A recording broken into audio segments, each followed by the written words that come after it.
Habis itu ke ustadznya terjadi. Jadi maksudnya adalah bukan jamaah itu akhirnya kada bicara siapa ustadznya, Pak. Misalnya Ustadz Fulan, oh nyaman selama Ustadz Fulan nih. Orang kan melihat travelnya, padahal justru kan seharusnya travelnya yang mulai jamaah. Karena orientasinya kalau ustadznya agama, orientasinya otomatis kita akan berbasisnya adalah akhirat juga. Nah inilah tujuan utama visi dan misi kami Profik Hijrah Wisata tadi adalah membentuk pemrograman ini sekira ini terjadi kesinambungan Pak. Jadi ini adalah pilot project akhiratnya kan. Dan mungkin bahkan kemitraan yang pian bangun ketika jalan bisa diwariskan kepada anak cucu kan. Jadi jangan bicara pahala. Oh ini paling gonol dia hubungan kantor ya kata banyak. Karena selama ini gini Pak, rebutan jamaah terjadi. Si mitra jualan si agen. Kemudian kantor pusat juga jualan juga, rebutan jamaah. Seharusnya kalau mereka dalam hal mendayung tadi, si nakoda menentukan arah, ya kan. Kemudian yang mendayung ke kanan juga. Jadi barengan sehingga terjalin kerjasama. Jadi mitra tadi, ketika ada yang datang ke kantor pusat, kita akan mengarahkan ke mitra terdekat lain. Jadi kantor pusat tidak menerima pendaftaran. Jadi kami secara 99% itu akan full lah. Kenapa belum bilang 99% malah? Karena pasti akan ada nanti jemaah yang hadir ke toko. Mereka yang sudah mendaftar lewat mitra datang ke kantor misalkan. Nah itu akan tetap kita layani. Tapi maksudnya kalau untuk teknis pendaftaran, kita akan mengarahkannya untuk larinya ke mitra, bukan ke kantor pusat. Iya silahkan Ustaz. Karena yang terjadi saat ini nih, kantor pusat itu juga jualan gitu. Nah itu yang akhirnya sering bentrok. Nah ini pengalaman kami malah. Nah kalau dengan program seperti ini Pak, inilah yang akan menjadi pilot project akhirnya kita. Nah mungkin ini bisa dipahami Pak, atau ada yang ingin ditanyakan silahkan.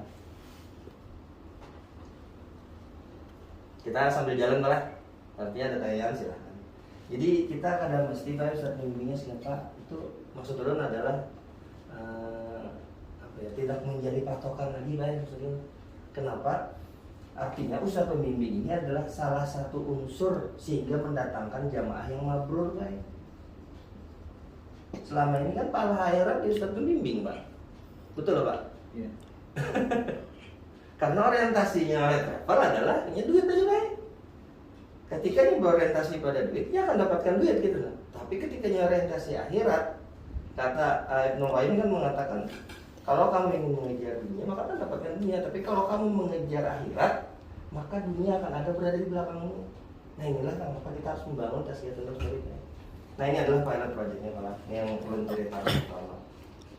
Jadi yang harus kita miliki Pak, dengan program tadi adalah kita harus membekali diri kita dengan beberapa pertanyaan Pak. Mungkin materinya belum tadi. Mungkin pertanyaan pertama adalah apa alasan utama kita jadi mitra?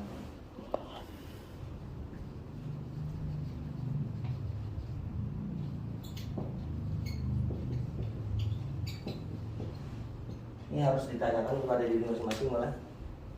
Jadi apa sih alasan utama jadi mitra? Apakah ngejar keuntungan, ngejar bisnis, ngejar apa? Ini harus dijawab Pak ya. Jangan hanya sekedar diucapkan, karena bab iman itu adalah apa yang di dalam hati, kemudian apa yang diucapkan dan apa yang dilakukan dengan perbuatan, itu kan bab iman tuh. Jadi banyak orang mengklaim aku nih beriman aja, cuma nggak ada sholat sih. Kira-kira beriman lah ada lah. Ataunya sholat juga tapi hatinya ada hadir lah. Nah kita harus merasakan jadi hati hadir, ucapan hadir, kemudian perbuatan kita juga menghadirkan itu gitu. Jadi niat kita harus kuat kayak. Karena salah niat kuatnya misalkan aku nak umroh, silakan baik. Apalagi biar anda, aku mau mengajak keluargaku umroh. Nih niat kembali masing-masing pernah. Nak berangkatkan keluarga. Jadi maksudnya adalah tancapkan dari sekarang niatnya Pak. Dengan niat tadi insya Allah kita berharap penuh pada Allah, bertauhid kita, ya Allah bantu hamba, karena kami punya niat, kami ingin menghadirkan diri kami memenuhi Baitullah. Mungkin bagian ada yang sudah berangkat, mungkin kan ada yang beberapa kali berangkat, Anton kan hampir tiap tahun. Jadi kalau orientasinya kita akhirat nih, niat kita harus kuat dia sebagai akhirat baik. Nah insya Allah kalau teknisnya nanti akan dijelaskan Mas Andi. Jadi niat pertama harus kuat baik. Yang kedua adalah dipelajari baik, fikih umroh.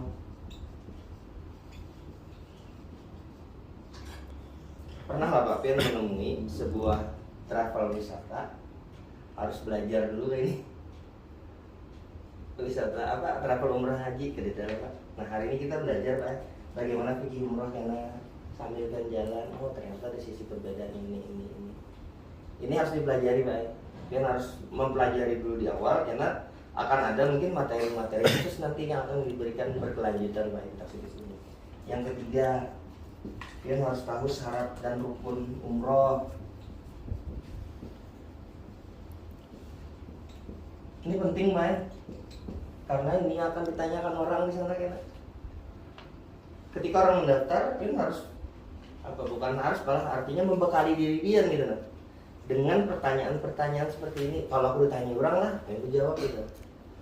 Kalau aku ditanya, Pak Faisal, apa gerang langkah umroh apa gerang? Kita harus tahu apa itu mengambil mikot. Kalau mengambil mikot perjalanan dari Mekah, dari Madinah ke Mekah, mengambilnya di mana?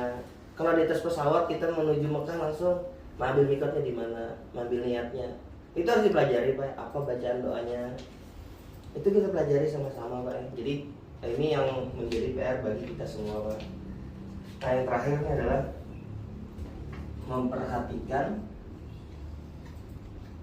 Nah ini Pak, mungkin bisa ditulis adalah administrasi pemberangkatan.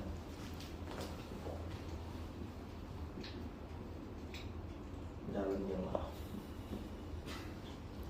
Nah nanti akan dibekali pertama KTP Pak, KK, buku nikah.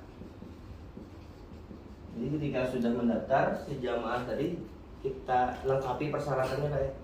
Nah bicara teknis dulu Pak. Kemudian sekarang alhamdulillah nih Kementerian Agama sudah tidak memberlakukan lagi rekomendasi dari Kemenag. Jadi bagi calon jamaah yang ingin mendaftar umroh bisa langsung ke imigrasi atau mendaftar melewat aplikasi M-Paspor, kalau saya M-Paspor.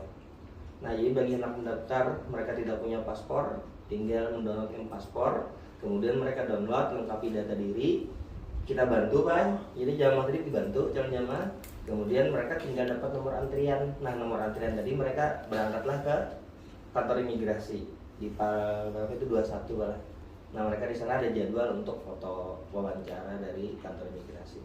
Setelah itu selesai 2-3 hari jam kerja, 2-3 hari waktu kerja, maka mereka akan mendapatkan paspor yang aslinya. Nah ini harus si jamaah sendiri yang mengambilnya. Kalau diwakilkan itu biasanya ada biaya administrasi dari Kementerian Agama, imigrasinya.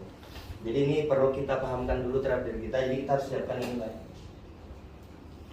Jadi kita bikin program belajar bagi diri kita dengan niat kita yang pertama, yang kedua fikih umrohnya harus belajar, syarat-syarat rukun umrohnya belajar, kemudian memperhatikan administrasi pemberangkatan calon jamaah. Nah ini 4 pertanyaan. Kira-kira dari 4 ini belum kelajuan nggak? Atau ada hal-hal yang ingin Buban Pian tanyakan? Jadi mitra ini Pak adalah kita bikin program bersama-sama Pak. Jadi Pian bayangkan nih, Ulun bicara ke dalam nih lah. Nanti kalau bicara keluar, cara medsos itu Mas Andi yang pakarnya, Ulun lain itu bidangnya. Kalau Ulun adalah bagian yang ininya. Jadi maksudnya adalah dari sekarang Pian mempelajari fikih umroh kayak apa, syarat-syarat rukun dan umroh kayak apa. Ketika Pian harus menyiapkan diri, misalkan jangan panik gitu. Maksudnya adalah ketika ada anak ibu-ibu hamil tulak ya mana? Ya atau misalkan anak